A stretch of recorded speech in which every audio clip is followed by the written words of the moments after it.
If you feel like you're not getting enough exercise, this video is for you. I'm going to break down the science of how much exercise you actually need.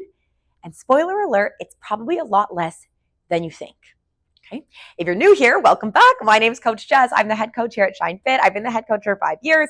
I've been a fitness trainer for 7. I've been in fitness and recreation for over a decade, and I've worked with thousands of women. So all of these videos I make is based off of the hundreds and thousands of conversations I've had and clients I've worked with, and the most consistent common problems I see. One of which is a lot of people, a lot of women especially, feel like they're not doing enough. And how much of that stems from this feeling of never good enough, not enough, no matter how much we do, it feels like we could do more.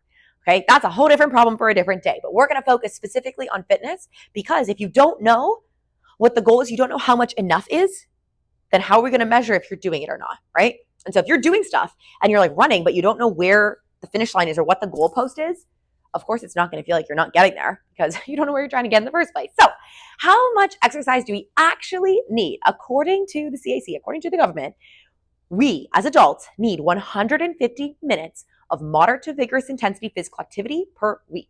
Let me say that again. It's a tongue twister. We need 150 minutes of moderate to vigorous intensity physical activity per week. I'm going to break that down in a second. Or 300 minutes of light to moderate intensity physical activity. 300 minutes of light to moderate intensity physical activity. So I'm going to break that down into 3 pieces. The minutes. 150 minutes. What is that? That is 2.5 hours per week. 150 minutes, that's 2.5 hours per week.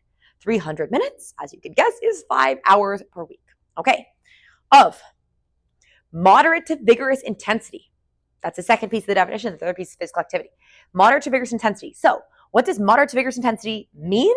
It means something feels like a 6 out of 10 or higher. So 6 out of 10, 7 out of 10, 8 out of 10, 9 out of 10, 10 out of 10 in terms of exertion. Okay. Light to moderate, that would be like a 3 to a 5 out of 10. Okay.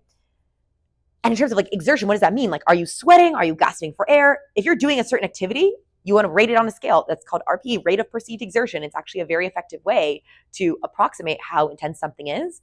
And using RPE, which is what we use in all of our classes, is programmed based on different levels of heart rate, zone intensity. I won't get into this video, but there's a lot of exercise science behind all the way. Like, this is why we call it dance-based athletic training. It's like a fun dance workout, but there's so much science behind it. We'll say you want your heart rate to feel like a 7 out of 10. This should feel like a 6 out of 10, an 8 out of 10. And actually measured when people use like RPE, like their self-perceived rate of exertion versus actually on a device, like on a either VO2 monitor, a heart rate zone monitor, like a band, like not even consumer wearable. The consumer wearable technology is like pretty accurate. It's not like 100%. We know this. But if I say this should feel like an 8 out of 10, I will actually look at like, according to my max heart rate and like what my wearable is saying. And it's always in that zone. Like it's really cool. Okay. I digress. So moderate to vigorous intensity, physical activity. So 6 to 10 out of 10 in terms of exertion. And then light to moderate would be like 3 to 5. So light to moderate, that could be like a easy breezy coastal bike ride. That could be like a walk in the park, right? Where you're breathing, maybe like lightly sweating, but it's not like heavy exertion. So you need double the amount if you're doing light exertion. So for most adults, right, we want to go for that moderate to vigorous intensity because you can get what you need in less time. But for some people, think, for example, of like my Oma, she's 92, my grandma, she cannot be doing a workout at her age and stage of life. So she's going to need to get more activity at a lower intensity. For most of you that are watching, I know our audience, you're probably either teens, 20s, 30s, 40s, 50s. So we want to get that moderate to vigorous intensity. Now, the last piece, physical activity. What does physical activity mean? It means like when you're moving, and specifically in bouts of 10 minutes or more. Bouts of 10 minutes or more. So if you're trying to hit that 2.5 hour mark, doing like a sprint for 3 minutes, but then nothing else, it doesn't count towards, we want to get 10 minutes of activity. So yes, that is to say, a workout can be as short as 10 minutes of moderate to vigorous intensity exertion. Does that make sense? Oh my God, excuse me. Oh, and I got a new mic too.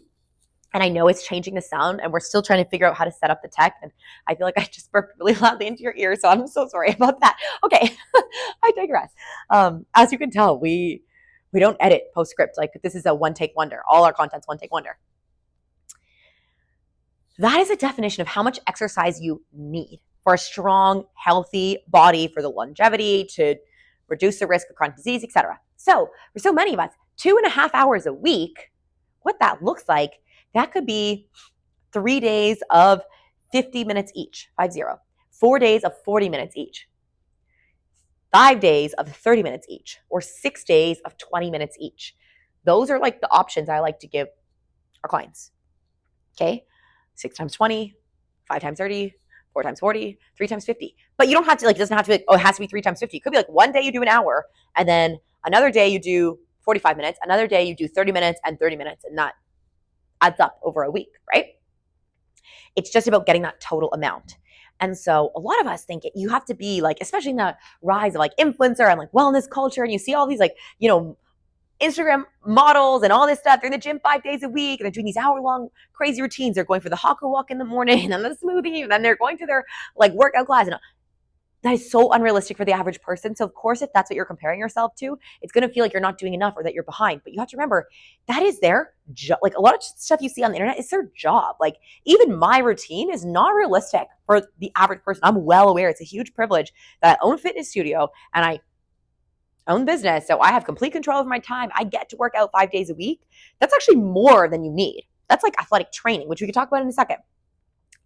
In terms of the recovery resources I have access to, I'm not tied to an alarm clock. I can sleep in when I need. I get to do things like saunas and cold plunges and all these additional like luxuries that are not actually a need.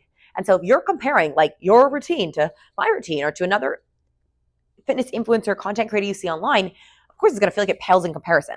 What you actually need is 2.5 hours. And if that's the goal, that's very doable. And if you don't think you can make 2.5 hours in your week, go check the screen time report on your phone, okay? I'm serious. We can make, unless, of course, asterisk, extenuating circumstances. Say you're like grieving the death of a loved one. Like that's not a time when you need to be thinking about physical activity or fitness at any means. Like that's a time where you're literally just surviving, and that's okay. For the average week, not a crazy, like not a death in the family, not this like really crazy launch day at work, but just like an average week, 2.5 hours. That's what we need. Okay. Beyond that, a lot of people actually who really get into fitness because, like some people are so into fitness. Like why do they love it so much? They always seem so happy. Like they have so much energy. How can they like it? Like, is everything okay in their head? When you really get into fitness, you actually realize how good it makes you feel, how it gives you more energy. It gives you better focus. You're more productive. It gives you better emotional regulation. It's like an emotional outlet, a stress release, and you start to feel the benefits. I want to feel this more often. I want to feel this all the time. So then you can add more. You don't need to add more, but you can. Okay. If you are starting and you're really inconsistent and you're not really getting enough exercise, don't set the goal for 5 hours a week. Set the goal for 2.5. Get what you actually need first and do that consistently, and then you can slowly level up. Beyond 2.5, like within that 2.5 hours, you need some cardio, strength, and recovery. That's the goal. Okay, cardio, strength, and recovery. Cardio, strength, and recovery. Beyond that, right? In the first 2.5 hours, it literally doesn't matter what you're doing. Just like get your heart rate up, get your body moving, get sweating. That's all that counts. Beyond that, if you want more, we have a whole curriculum, like phase. It's in the year of change. Post, just search year of change on the blog. But phase 1 is just beginners, like getting you to 2.5 hours a week, because that's how much you actually need. Phase 2, that's where we start to add in a training split. So cardio, strength, and recovery. And phase 3, that's athletic training. So we're now adding in periodization, progressive overload, training splits, aerobic versus anaerobic training, fat burn zone training, like dealing with the heart rate zones, advanced athletic training concepts. If you're starting from here, you try to go here, it's like trying to read a chapter book before you know the alphabet, okay?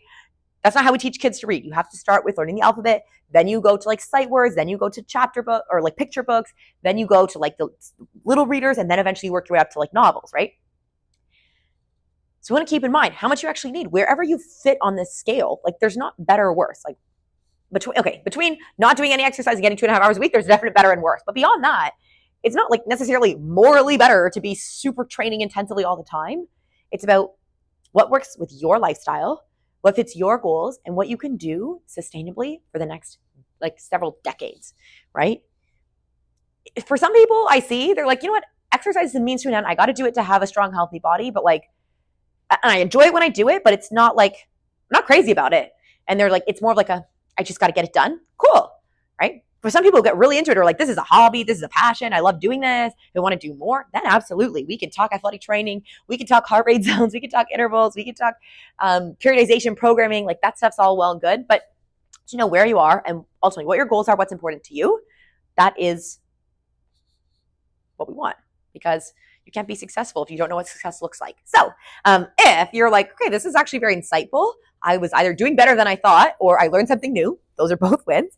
And if you're like, okay, I need a little help with this, like I need to figure out like what do I actually want or what's important to me, we offer goal setting sessions. Okay, we'd love to sit down with you, whether Zoom or in person, and we'll talk through your goals. Where are you at? What are you struggling with?